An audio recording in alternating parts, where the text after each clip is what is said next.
how your nervous system is shaped by your teenage years. So it's quite a common understanding that as we're going through development, a number of things that happen in our early years of life can impact us, not only then, but later on, whether that's on a physical level, a physiological level, or a mental level. Now, when we go through life, just in general, we have a lot of stress, and stress isn't bad inherently.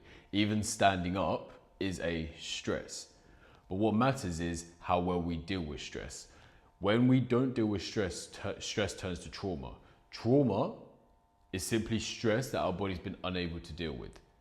And then over time, whether that's a really big trauma, like having a head injury, a car accident, a sporting injury, or whether that's small repeated traumas over time, really poor posture, working out a really poor posture, small emotional traumas over time, and it can also be a big emotional trauma as well.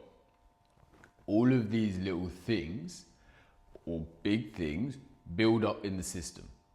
And then when we have that constant trauma or stress on the system that our body can't deal with, that's when we can get problems, aches and pains. This could look like headaches and migraines. This could look like poor focus, attention, concentration. It's different for everyone. Some people have multiple, other people may not. Some people may just have one thing. Not to say that that's the ideal, but it varies for different people. Now, the reason why this is important is because not only does this impact, say, if you're watching this for your teenager in that moment, but could also impact how their nervous system develops over time and engages with the world. Because it's really important that our bodies, now we have the ability to be able to manage our internal and external environment. You see, if our internal environment isn't optimal, doing life is harder. Now, this doesn't even just have to be the moment. This may be seen 10, 20, 30 years down the line where you're experiencing struggle, dealing with stress, particular visceral or organ stress related issues, whether that's with the heart, whether that's with the lungs, whether that's with, say, the liver, and many others. But this also may be on a mental or psychological level as well as repeated injury, not feeling like you can relax. All of these things can build up over time. And what I want to speak about is how those early years can really impact that. Most people understand how different stresses as our body goes through and what is more optimal for us and less optimal. For example, it's more optimal to spend more time outside. It's quite commonly known that spending more time on your phone, for example, inside under artificial light, isn't as good for you. For example, if you're like this, it's not hard to see why that's not good physically. But also, it fries your dopamine circuits, it reduces your attention and concentration, and it also dampens creativity and finding purpose. Now, these things, yes, we know that tech can be harmful if not used properly, as an example. We know that being outside less isn't as good for our bodies. We're meant to be grounded a lot of the time. We're meant to be in natural sunlight. So these things, if not being implemented already, can be massively beneficial to our nervous system for a significant number of reasons, whether that's from a hormonal standpoint, whether that's from retraining different cell cycles in your body, but that's not what we want to talk about today. What I want to talk about is how structural physical changes can actually impact how our nervous system functions. And I want to start with this example from one of the clients we've been working with here at Roots. So if you have a look here, now this is looking at posture overall in the system. There is a number of ways that we track, measure nervous system health. We use our insight scans, we use our movement testing, but one of the really easy ones to look at is overall posture. Okay, so when we're looking at overall posture, ideally, we want nice upright, smooth curves through the spine. When we move away from these ideals, that's when we get problems. So whether that's built up over time, like I said, or from a big posture, for example, if you've had a head injury or you're always sitting in front of a computer, head may go too far forward, pelvis may slump down, and then you lose that inability to hold your posture naturally. Posture should be a natural thing. You should not have to think about holding your posture in a certain way. It should just be reflexive. Now, what do we mean by reflexive? You shouldn't have to think about it. You shouldn't need significant conscious attention on how you're holding your body. And if you look around, so many teens, so many people in general, but obviously we're speaking about the early years of development, so early on have terrible structure. And if you have terrible structures, we're going to talk about the impact on your nervous system is significant on all planes of health. Let's have a look here. So if we make this larger, this here is Thea. So this is where Thea first started. If you can see, big rounded through the shoulders. Head is very far forward, very far forward. But what we don't want to do with that is think, okay, the head's far forward, let's just jam it back. Because if you go like that, you just compress the neck. But what I want you to pay attention to is this. Can you see how there's not a lot of definition in her jaw? And how the sternum is quite low? And then how there's not a lot of forward growth of the mandible, like the lips are back, the jaw is back, everything's kind of downward facing. And then she kind of slumps through her arms. And I'm going to show the video of this as well. Have a look, you can see, shake out. Not very stable. Kind of flops on herself, everything's a bit like this. Now, if we have a look at Thea now, it's only been a couple months. Obviously, it's a work in progress, but I just want to show you what I say more ideal would look like. So, if you have a look, better in the mid-spine. The head is far less far forward, and you can actually see a bit of a nice curve developing there. But what I really want to point out is here. Now, I hope you can see, and it's not just because she's smiling, but I hope you can see how there's better definition to the jaw, way more upright in the head level, and the forward growth of the mandible, like the muzzle region, much improved. And then you can also see around the pelvis, how you haven't got as much floppiness. There's less tucking this way, basically more uprightedness through the lower spine. And also the tone in the abdomen is much better.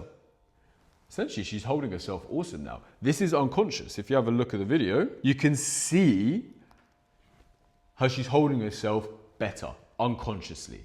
Now, that's not because we went, okay, you need to stand up straight, because if you did that, I guarantee she would have just gone from this to that. Not actually opening up the system. That's really important. The reason why all these different changes are significant is because your nervous system gets impacted in a couple ways that I'm going to speak about.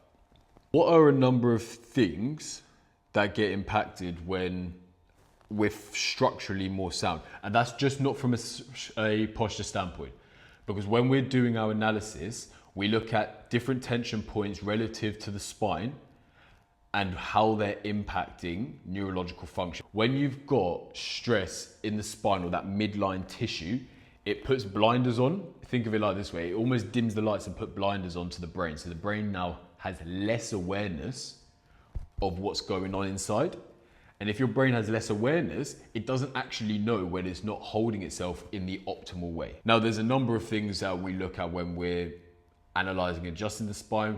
We're essentially looking at where's the spine not moving properly or functioning properly, in the upper neck if there is a misalignment, and then relative skull and pelvis. Imagine two ends of a tube. If you've got two ends of a tube and it's compressed, turned one way, bent forward, we basically look at how can we unwind the system. Now, why is this important? For the first one, it's one of my favorites. Focus and attention can be impacted. Why is this? For a couple of reasons. One being, if there's increased stress in the system unconsciously, and if your body and brain have blinders on, less awareness, unconsciously, I'm talking on a physiological level, your system is going to work extra hard when it doesn't need to. So one, more energy is being exerted, which means less energy for conscious focus, attention, concentration. It means that the brain's perceiving more threat. And if it's perceiving more threat because it's like, whoa, I'm not safe, what's going on? Then again, stress levels go up, focus and attention goes down because you cannot concentrate if there's unconscious stress. And if you're looking at what things going on in health experiences of life right now, focus and attention are awful, awful. Most people won't even make it this far in the video. Focus and attention is a big one. And if you look as well, there's a lot of research done on concentration, inattention, focus, linked to sleep apnea, especially in the younger population. So many studies have been done on this and how like mouth breathing, when you're usually in this position, that's why we do our cranial work and our upper neck work and our pelvis work. The mouth breathing, etc., causes inflammation of the tonsils. Well, the tonsils get inflamed, but they don't actually make the correlation as to why. That mouth breathing sensation, that lack of cranial sacral stability, and especially cranial cervical junction stability, that causes the tonsils to get inflamed, which has been linked to poor sleep. And that's one mechanism that's being said to be linked. So if you're snoring or if your child is snoring, big sign. And that's, I've had clients as young as 6 experiencing that. Not only is that focus and attention, but physical capacity.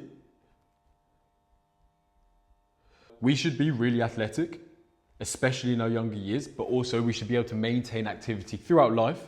It's just when many of our clients here I've been seeing for a couple of years get older, they just choose not to exercise as much. That's not because they can't, they just don't want to, which is perfect, because you want the capacity to be able to do so rather than be options shut off.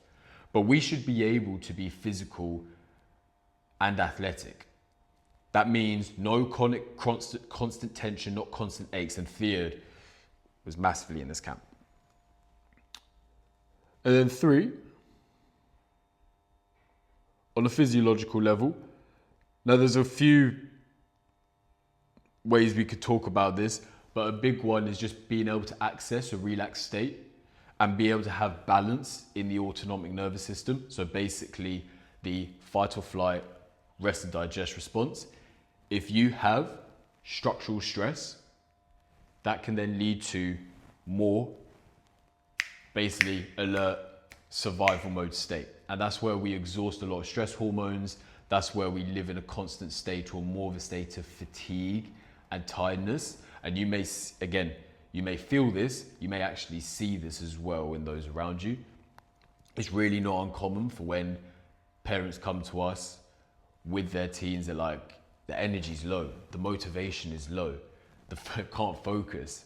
Met many people who come to us in their 40s, 50s, 60s and be like, I haven't really felt rested since teen years, since working, which isn't normal. Like, we should be able to access that restful state. And that's not to say by any means that if you're working back to back, you shouldn't be tired, you should. But we should be able to access a relaxed state. A lot of times, even when people have gone on holiday, and you may notice, you can go on holiday, chill out for a week, come back and you're still knackered, you don't feel fully rested. You can go for a month, you're still not fully rested. Because rest happens when you have stability and safety. If the body can't switch off, you're not going to be able to relax.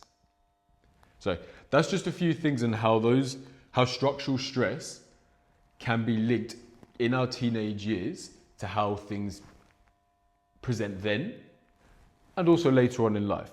Now, there's loads of things we didn't get into, so if you're interested, shoot me a message and I'll happily go into more of this stuff. But it's a really, really big thing now.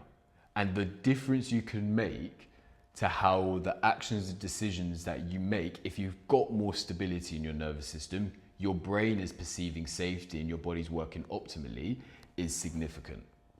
And what we want to do is make sure you can live the best life possible rather than feel like you have to drudge and survive through it. Because if we can do whatever we can to get ourselves in better order, ourselves at our best, then even if life throws madness at us, we can manage it better. And that's my goal. If you have any questions, please reach out I'm more than happy to help. Links in the description of how to find me, how to work with me. I look forward to seeing you in the next one.